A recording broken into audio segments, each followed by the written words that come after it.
Fire away. Your inside players, they were double teaming them last game because they were so small. Yeah. But it really cut down on like Kate's ability to operate and as Mary. Do you think that your other players weren't looking for them?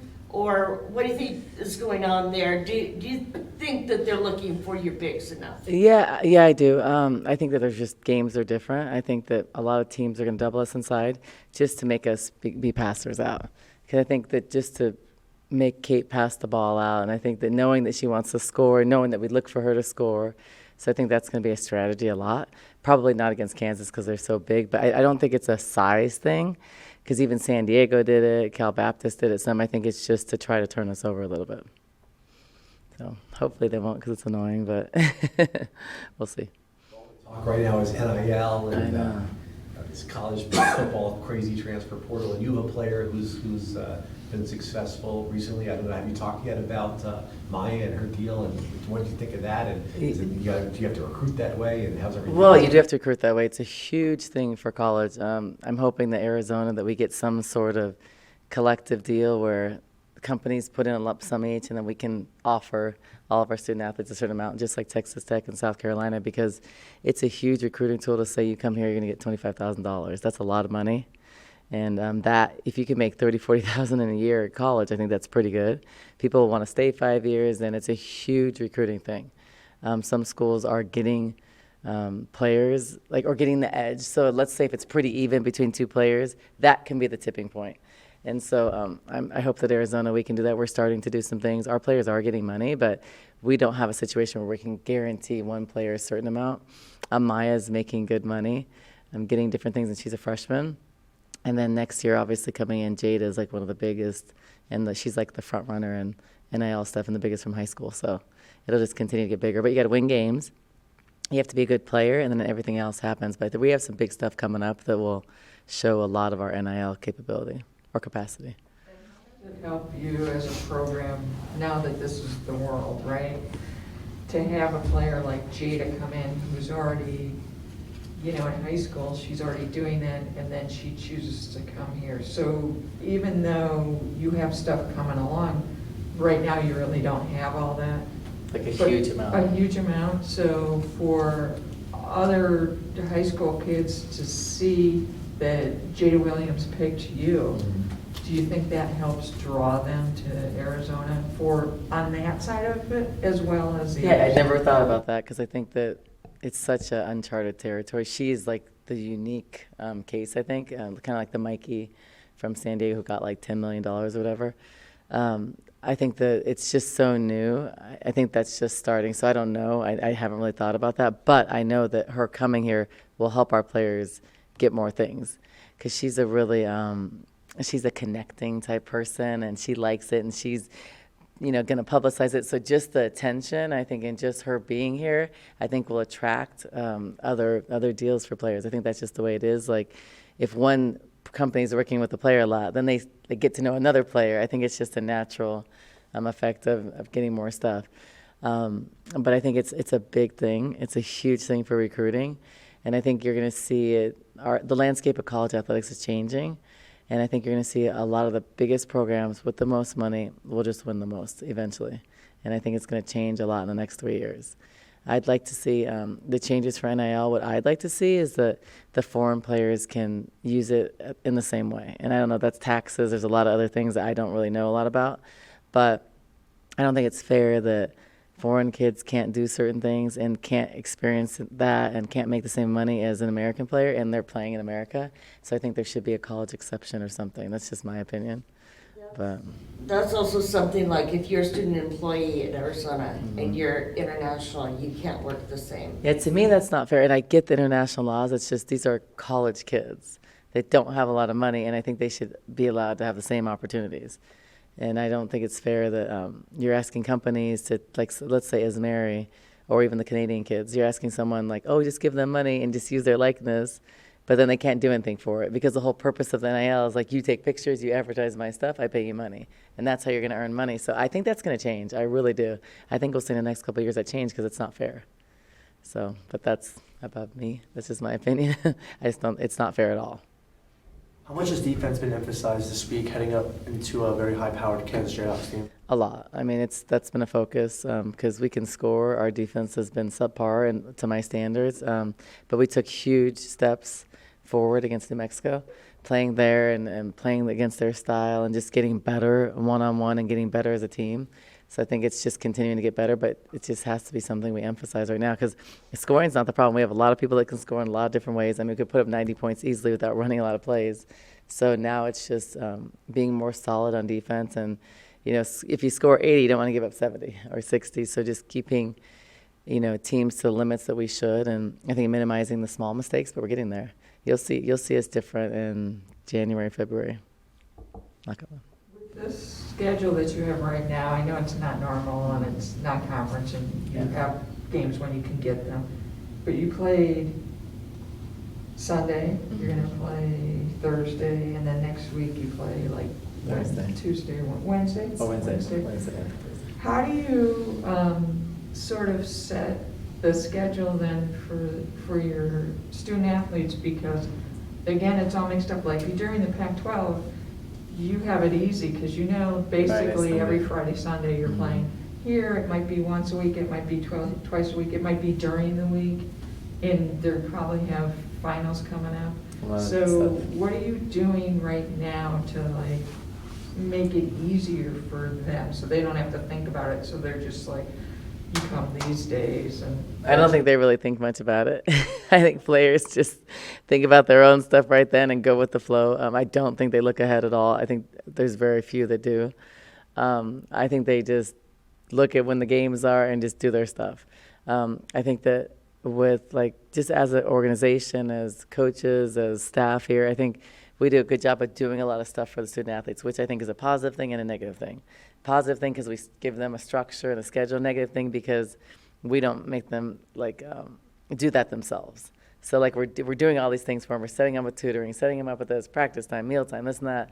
But like I think that later on they have to do that for themselves. So I think they just go with the flow.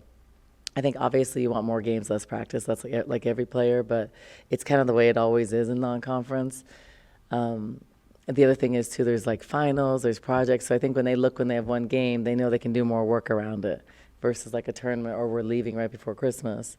So I think they just go with the flow. I don't think they really pay much attention, to be honest. I didn't as a student athlete. You just kind of whatever. When's the game? Okay. When's my homework due? Okay.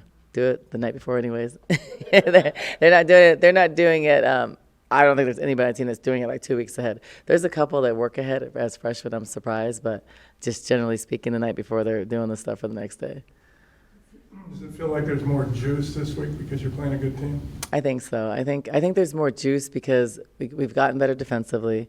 We played against a good crowd, had a good win. You know, that's a tough place to play. We haven't played on the road with a crowd like that in a long time. And even thinking, because think about COVID. And then last year, that's probably I'd say, I don't know if ever, but probably pretty close. I don't know of another place we played non-conference with 6,000 people. So I think more confident. I think more excitement because they're a good team. They're undefeated. They should be ranked. They're a good team. I think they will be later. So I think all of that. And then just leading up towards Christmas. So now we have the Kansases, then we have Texas Southern, then we have Baylor. So I think it's just the excitement. Then UT Arlington. Those are good games to end before Christmas. So I think they're all excited about that. Am I making too big a deal about the captain thing? I just kind of assumed going into this year that it would just be Kate just based on how long. Don't assume. And how, but I wasn't here last week. Apparently, you talked about Helena's leadership skills. Mm-hmm. But is it more about Helena or a fit with the team, or you want Kate to focus on her game? What goes? No, so I think that being a captain is a very hard thing with a lot of responsibility. And I have to pick what's best for the team and best for that's going to lead our team. So Helena deserved that. I think people always assume things, but I think people that aren't there every day and don't understand everything that goes into it and don't understand how hard it is. But just because you're a captain doesn't mean that you're not a leader. So Kate's one of our leaders, no doubt. Lauren Fields is one of our leaders. We have a lot of leaders that lead in different ways. I think Maya and Adia will be a future leader. But I think that when you're asking someone to lead, it's a really hard situation to be in. I think it takes a lot of responsibility. So Helena just does everything right on and off the court. Because it's not all about basketball. It's about every facet of our program. And Helen does everything right on and off the court. I thought she deserved it. I thought she came and she earned it. She was here the whole summer. I think that there wasn't a better one. And I think most of us agreed to it, and the whole staff agreed. And it was just kind of the best choice. And she's not the most vocal. So it's not about that. I think it's just what she stands for, what she does, what she represents every day is what Arizona's about. Yeah, I asked, we're not there. Yeah, no, for sure. That's why I explained. I think that, I think just if you look from the peripheral, I think that everybody always thinks different. I think, the most vocal people doesn't mean it's a leader. So I think, but there's different leaders. I mean, I could pick 4 captains. I could pick Kate, I could pick Lauren, I could pick Helena, and I could probably pick someone else. But I think I decided to go with one, too. I might add another one, but as of now, I'm just going with one. About NCAA rules, you've talked about when you brought Adia on, you had to do some things about compliance. What exactly did that entail? A lot. So it was a lot. It was a big process. In the Pac-12, we had to do some stuff with the Pac-12. So we had to show that there was no affiliation with recruiting with any of the current players. And then she had to sign documents with the players she played with. So like Kate, Maddie had to sign documents about recruiting. And that had nothing to do with them being here. Then I had to get a waiver from the Pac-12, which I don't know exactly what that entailed, but a lot, just so there's no. And she had to sign different paperwork about what she can and can't do, like during the WNBA season. So can't sit there and be promoting through the Atlanta Dream, Arizona, but can do what she did as an alumni, promoting Arizona women's basketball, but not using the platform of the Dream. Which it's kind of confusing because she does play with the Dream, but she could still retweet, pump, do all that stuff. But I think that the way we structured it is where, in Arizona's off season, her season of WNBA, she's focused on the WNBA. She'll still do some stuff, calls and stuff, but more focused there, being a pro, which I wanted to do well, and then come back to Arizona, focused on Arizona, still working out, obviously being ready to be a pro, but not, not focused on that. Enjoying it. I mean, sometimes people become a coach or start to become a coach or in a type of role like that just to kind of see. And sometimes it's like, well, it's not for me. Although we haven't talked to her, so she. Yeah, you guys have to talk to her because I think that she's made comments to me like, "Wow, I can't believe you deal with all this stuff." I'm like, yeah. So I think a couple of things. I think this is funny about Ari. So Aries spends a lot of time with me and our family and stuff. So Aries at my house, she's married, obviously everybody knows that. So I'm like, this is a perfect thing. She probably doesn't want kids anytime soon because she's at my house with a 2-year-old and a 7-year-old. And then you go to basketball, and I always joke with her about that. I'm like, see, she's like, ooh, she sees how hard it is, especially in this profession. And then she comes to work and she's in a lot of our meetings. She's behind the scenes and she's always like, I didn't know you did all this. And one day she told me, she's like, I would have given you a lot more grace if I knew all this stuff. I said, yeah. I mean, they don't know. Players have no idea. They don't know what it takes, on a daily. She's like, yeah, even on a day. And I said, this is nothing. We're not in season yet. I think it's just all the decisions, not even the basketball, the structure of things, the management of things, and then the daily things with players, parents, coaches, outside stuff. I think it's just a lot. She's always scratching her head ooh. So I hope she still wants to coach because she'll be a great coach one day. But I think it makes you think okay, this is definitely a lifestyle. This is there's more to it than just X's and O's in college. You babysit sometimes. You have to, manage. You have to and sometimes I think as a coach, some of the players' expectations from a coach is more than the expectations from their parents. It's you expect the coach to be a certain way or give these things there probably some don't get from their families. And I think that's just the nature of the beast, and it's a lot. She's always she had no idea. You guys should talk to her about it. She had no idea. She's like, wow. Get alone practice planning, the structure, the thought that goes into the time that goes into planning a practice, the detail, the film watching, all those things. It's hard to have enough time. How much is she allowed to be around the players when she's working out, where it's not considered on-court coaching? Yeah, she's not. So when she does her workouts, her trainer comes here every few weeks or so, and she'll do her own workouts around practice time. But sometimes she'll be ending or beginning when our stuff's finishing. So some of the players will sneak in and try to watch right before. But she can't be on the court. She can't work out with them. But the rules are when a coach is gone, like a coach is off the court or recruiting, she can fill in and give that. But she's, learning, so she's not going in there and trying to like run something. She's like passing and learning or do, she'll do like ball handling or some drills that she likes. But I'm just trying to like teach her what it is to coach, because when you first make that transition from a player to a coach, it's so different. Because when you're a player, you've done stuff for like 20 years, and you don't know why you do the stuff. You don't know why you pivot that way. And so when you become a coach, you have to learn, like, why do I do that? Like, who taught me that? And you have to dumb it down. And I think that process of teaching isn't easy for a lot of people. Like, why do I do that? I don't know. I just did it my whole career.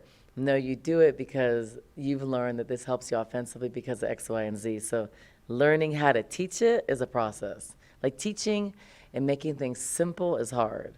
It's very hard to, like, present a scout and tell 3 things about you that are very specific. It's easy to tell a paragraph and like talk about everything. So I think teaching how to be simple and like precise and like concise with things it's a process to teach. How do you think that will help Ari as a future leader in the WNBA? Well, it'll help Ari, I think, a lot with, I think, understanding from a coach's perspective. I think it'll make her a better player because when she's told something, she'll probably have a better understanding and be more receptive to it. I think just in general, because when you come, like for me, I guess the example I'd give that would affect Ari is being assistant coach and become a head coach. It is a huge difference going from this seat to this seat.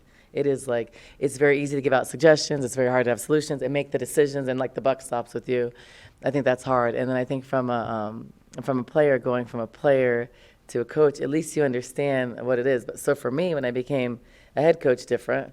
And then when I became an assistant coach, like I was assistant coach with Dom for USA Basketball, I then was like, okay, what am I going to do that I always want as a head coach? So I felt like I would be a way better assistant coach now. And I always call my old bosses like, I didn't do this well. I would have been so much better at this. I'm sorry. My first year, I probably called Mike 10 times like, I'm sorry I didn't do this.